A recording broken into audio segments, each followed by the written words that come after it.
আমাদের টপিক হচ্ছে ion electron পদ্ধতিতে সমতাকরণ। সো এটা শুরু করার আগে কিছু বেসিক জিনিস আমাদেরকে জানা লাগবে, যেটা আমাদের না জানলেই নয়, ঠিক আছে? সো চলো আমরা শুরু করি।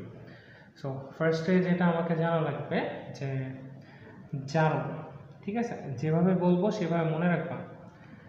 জারণ মানে হচ্ছে ছাড়ন, ঠিক আছে? কি ছাড়বে সে? ইলেকট্রন ছাড়বে। আচ্ছা, ইলেকট্রন ছাড়া মানে নেগেটিভ ছাড়া না পজিটিভ ছাড়া? অবশ্যই নেগেটিভ ছাড়া। আর নেগেটিভ ছাড়লে আমার নেগেটিভ কি কমবে না বাড়বে? নেগেটিভ কিন্তু কমবে। তার মানে যদি ছাড়ন হয়, মানে ইলেকট্রন যদি ছেড়ে দেয়, তাহলে মাইনাসের মান কমবে আর প্লাসের মান অটোমেটিক বাড়বে। পজিটিভ চার্জ বাড়বে আর নেগেটিভ চার্জ কমবে। এটা হচ্ছে আমাদের জারণ। আচ্ছা, আর আরেকটা, এটা হচ্ছে বিজারণ। জারণ যদি ছাড়ন হয়, বিজারণ হবে গ্রহণ। সে ইলেকট্রন গ্রহণ করবে। ইলেকট্রন গ্রহণ করা মানে নেগেটিভ চার্জ গ্রহণ করা। সো নেগেটিভ চার্জ গ্রহণ করলে নেগেটিভ চার্জ কমবে নাকি বাড়বে? নেগেটিভ চার্জ অবশ্যই বাড়বে, এবং নেগেটিভ চার্জ বাড়ার কারণে পজিটিভ চার্জ কমবে।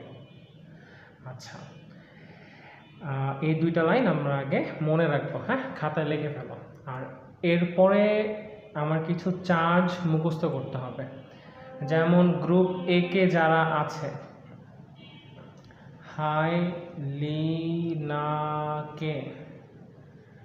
হাইলিনাকে রুবিয়া সাজাবে ফ্রান্সে। এই গ্রুপ একের এদের চার্জ হচ্ছে +1, ঠিক আছে? গ্রুপ 2-এ যারা আছে, গ্রুপ 2 কে বিরিয়ানি, মোগলাই, কাবাব, সরিয়ে, বাটি, রাখো। এই গ্রুপ 2-এর চার্জ হচ্ছে +2। এছাড়া group 17, fluorine, chlorine, bromine, iodine, astatine, এদের চার্জ হচ্ছে -1। এছাড়া আমাকে মনে রাখতে হবে অক্সিজেন আর SO4, এদের চার্জ হচ্ছে -2। আর কি মনে রাখতে হবে? হ্যাঁ, আয়রনের চার্জ দুইটা হইতে পারে, একটা হচ্ছে +2 আর একটা হচ্ছে +3।